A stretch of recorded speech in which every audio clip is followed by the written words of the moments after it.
Hey, bonjour, ici Pasteur Timothée. C'est mon souhait que Jésus soit ton sauveur.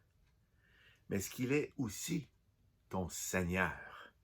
Vous savez, on ne fait plus attention aux mots parfois, lorsqu'on parle entre nous, et on dit, bien, j'ai prié le Seigneur, et le Seigneur m'a répondu ceci.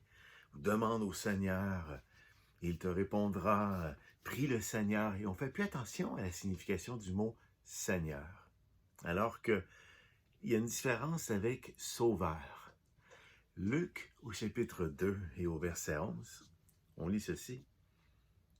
C'est qu'aujourd'hui, dans la ville de David, il vous est né un sauveur qui est le Christ.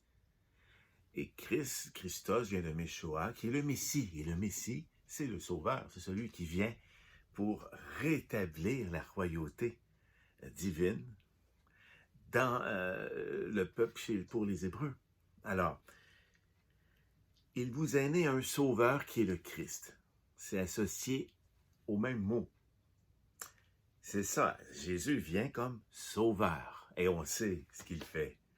Il vient pas tant sauver militairement, ce que les gens auraient préféré. Il vient sauver dans les cœurs, par sa mort sur la croix. Il est mort. Il a reçu la condamnation de Dieu, son Père.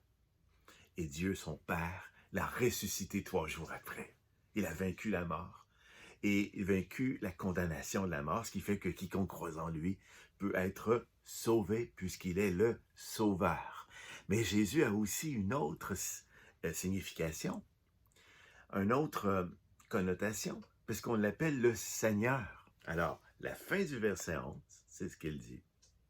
Aujourd'hui, dans la ville de David, il vous est né un sauveur, qui est le Christ, le Seigneur.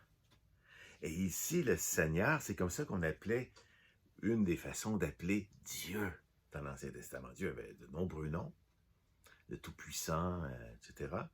Mais on l'appelait aussi le Seigneur des Seigneurs. Et voilà à quoi la référence ici est écrite. Donc, Jésus est le Sauveur.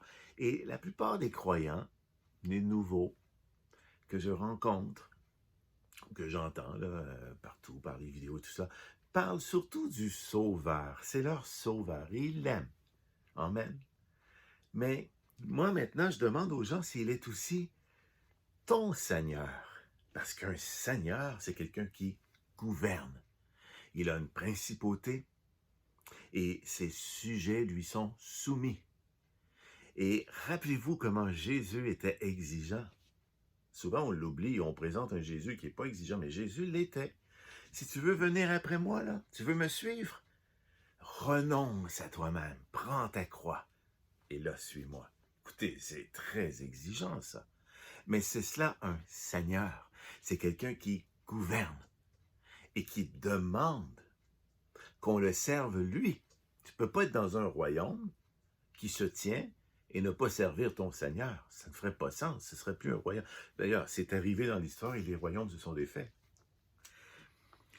Lorsque les gens ont cessé, pour toutes sortes de raisons, de servir l'empereur, mais l'empereur a été défait.